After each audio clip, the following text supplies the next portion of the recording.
Christelle Bousseau pour MacJournal 77. Je me trouve à Saint-Souplette ce matin où se déroulent les cérémonies du 11 novembre.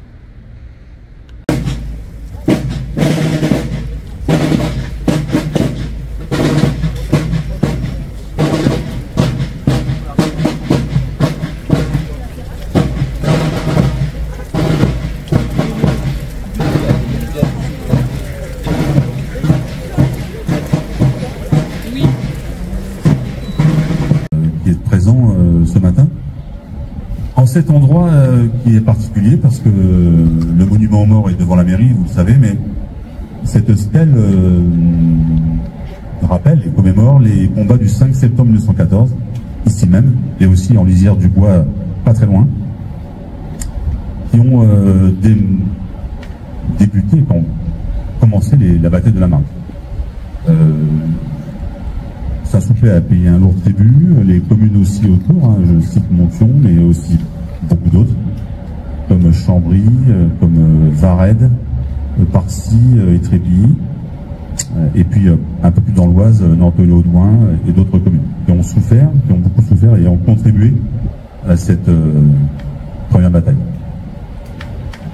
qui a été, je le rappelle quand même, c'était le miracle de la Marne, parce que les taxis de la Marne ont transporté les soldats de la garnison de Paris pour stopper l'avance allemande. Hein, je fais un peu d'histoire, mais c'est comme ça que ça s'est passé. Alors les taxis ont été un peu symboliques, mais c'était le sursaut de la Marne, qui a permis d'arrêter l'offensive allemande. Et un symbole qui commémore aussi cette bataille et cette guerre, malheureusement, c'est le musée de la Grande Guerre à Meaux, qui, vous connaissez peut-être aussi, qui remémore et qui symbolise ce conflit, notamment sur nos terres, parce que ici nous sommes une terre où on a beaucoup souffert de ce conflit. Et je vous invite, si vous ne l'avez pas encore vu, d'y aller, parce que franchement c'est un musée qui est très beau. Nous allons nous diriger ensuite vers la mairie et le monument aux morts, et on fera en cortège, bien entendu, et on fera un stop rue Monory, devant la résidence de Lettrille,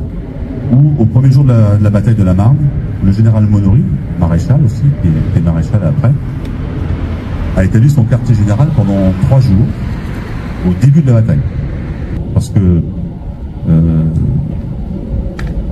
le premier coup de canon, d'après les historiens, a été tiré depuis Montion, depuis le site de la Solorette. Mais la ligne de front n'était pas très loin,